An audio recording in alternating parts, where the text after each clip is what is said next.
Hey y'all, this week I finished reading Me Before You and its sequel, After You. I saw the movie when the movie came out, and honestly, I went into that movie completely blind. I had no idea. First off, this is totally going to be full of spoilers, okay? So if you haven't read the book, haven't seen the movie, and you don't want spoilers, stop watching. Anyway, so I went into the movie with my sister-in-laws and stuff like that, and I personally had no idea. I don't know if they knew. And I was shocked with the way the story went. Just because I hadn't been expecting it. So, this video right now is not going to be about whether or not I think doctor-assisted suicide is okay. That's not what I'm going to be talking about. I am not sharing my opinion on that. I'm going to be doing a book review. I'm going to be talking about what I thought of the plot, the characters, the writing, etc. of these novels. Got it? Okay. We're not getting into that. That is not what book reviews are for, and I do book reviews, okay? Okay. So, I read the book knowing the background from the movie, and I've got to tell you, I loved this book. I loved Me Before You, didn't love After You quite so much, and it's not because it's after Will has died. That's not why I disliked it. I'll get into it. So first, let's start with Me Before You. Loved, loved, loved. The writing is incredible. This is the first thing I've read from JoJo. Loved it. She is so talented, so talented. I'd love to read some more. Obviously, if you've been watching my videos, you know that I don't like swearing and I don't think it's necessary. That happens quite a lot in here where I was like, you didn't need to. You know what I mean? But I can get over that. If that bothers you though, don't read this book.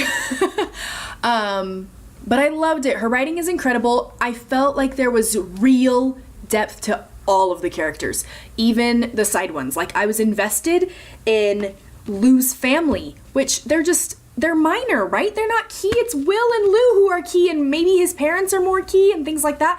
And I felt invested in her family storylines. I loved them and I wanted to know what happened to them. I hated Patrick. You're supposed to, right? You're not supposed to like Patrick, but I really didn't like Patrick. So she's just talented. She makes you feel things about the characters. The characters are deep. They've got backstories. They've got fears and concerns and dreams and hopes just like real people. They were so well-rounded, very 3D, not flat at all. Loved, right? That was a huge thing for me. I love when I can not even necessarily connect, because all these characters are going through various things that I might not necessarily connect with, but I can understand how they feel about different situations. Very well done. Plot-wise, it kept moving, right? So, again, I warned about spoilers. Lou takes on this job originally not knowing that Will wants to commit doctor-assisted suicide. She doesn't know that. So there's a time limit to this book, and obviously the climax is going to be whether or not Will commits the suicide at the end. But even as they go through and as Lou tries to change his mind and as she grows and develops, I never got bored. I have learned recently, though, that the way I read is very different than some people. There was a quote in a novel that I read recently, and when I went back to try to find the quote, I couldn't remember what page it was on, and it was really frustrating because I was going to share it in a video. But basically, the two characters are talking, and one is like, I don't understand how you can enjoy reading all the time, and the other character is like, the words come to life in my head. I see everything inside my brain. I can see the pictures and the setting and the landscape and all of it, right? And the first character who doesn't understand reading was like, oh, that's not how it is for me. And this is going to sound really ignorant, but I had no idea that some people couldn't imagine things that way.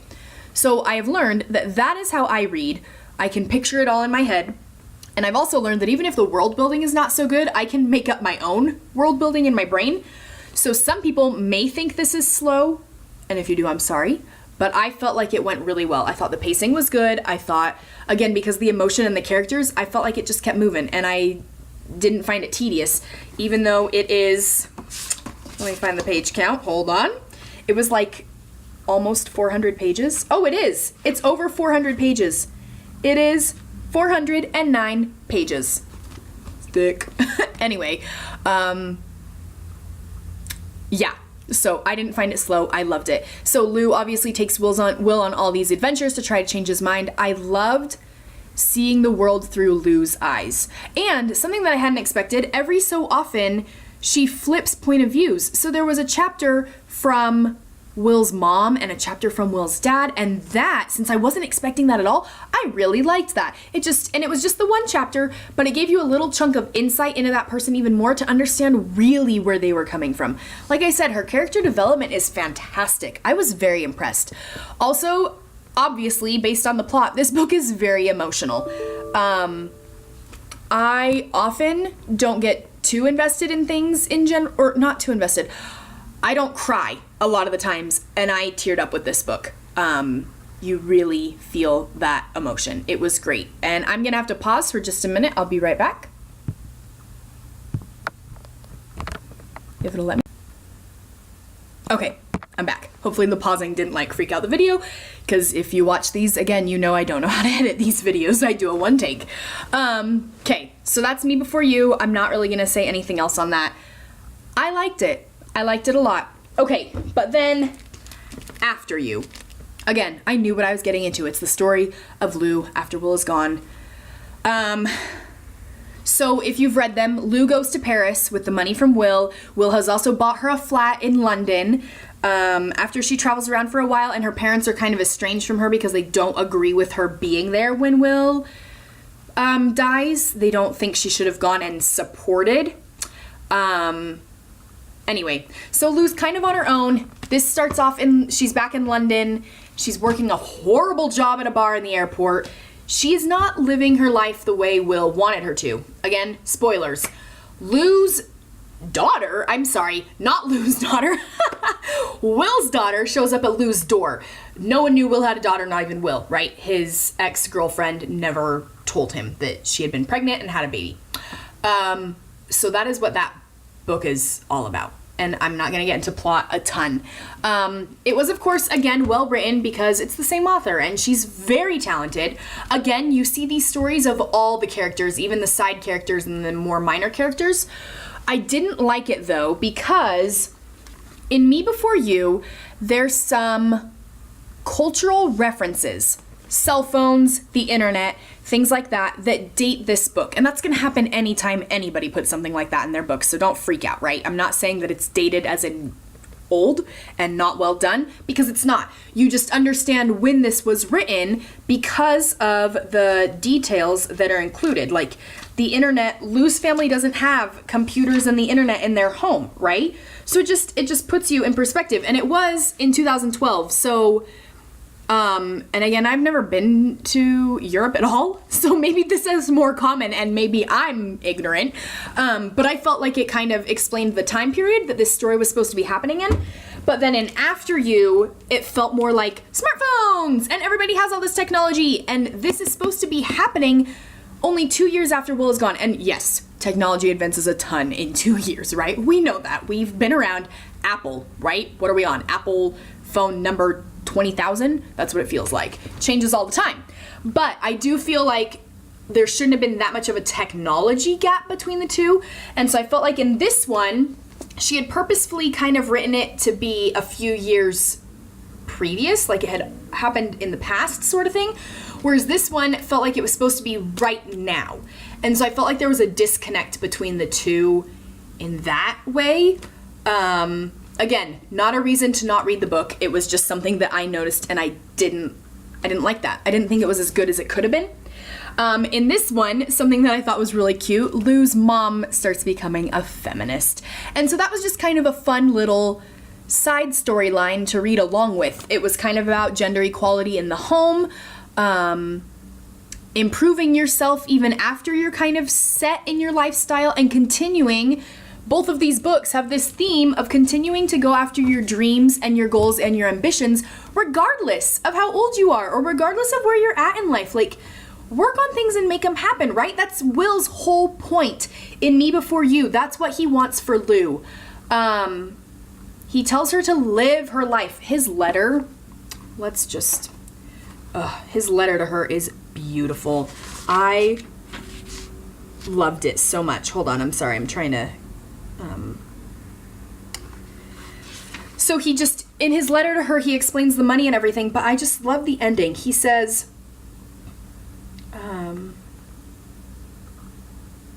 he tells her how he wants her to feel. He wants her He wants her to live, have a better life. He wants her to be fearless.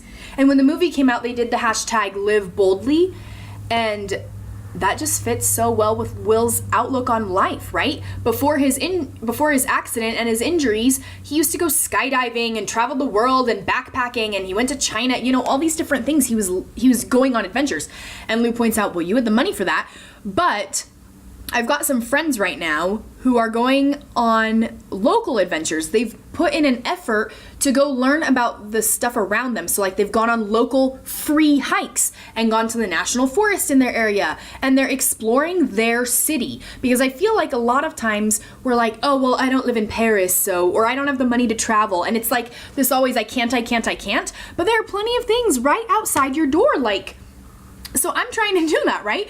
A few weeks ago, my husband and I went up to an Air Force base that has an air museum. He had always wanted to do that. He's lived only about an hour and a half away from it majority of his growing up life, and he had never been. So we made the effort and we went, and it was free and it was fun and it was great, right? So Will's whole point is just do what you can. Don't sit around. And so that's what After You is all about. Lou figuring out who she is now because she's been changed by knowing Will and his family, and she's not content to just go to work, drink the wine, go to bed, right? That doesn't work for her anymore. But then everything gets topsy-turvy with the daughter, and I didn't think the plot was as good as Me Before You, but it still has the same themes of living and dreaming and going after those things. And like I said, I loved the storyline with her parents and the feminism and whatever. That was just, it was cute and it was real. And it pointed out the Live Boldly theme even more. Her mom is trying to live her life and not just be the one who does the dishes, does the laundry, does the cooking, right? Her mother even at one point is like, it's not that I don't like to be a housewife and a mother, because that's not what she's saying. But she's saying, but I can continue to learn and continue to develop and continue to grow and become and improve myself. And that's what it's all about. So like, take those community classes, learn a new skill, take up a hobby, garden. Like, even if your plants die the first year, try again, right? The whole thing is just about living. And JoJo, I don't know how to say her last name, so I'm just calling her JoJo. She nails it. Like, it's inspired me to live my life a little bit more fully, to try things like that. Again, so well written. If you can't get around the fact that Will does die by doctor-assisted suicide, don't read it, I guess. But it's beautifully written. It makes you think and it makes you feel. It makes you live. There you go. Little sappiness at the end of my book review. Anyway, that's what I thought about the whole thing. I hope my ramblings make sense. Keep reading. Bye!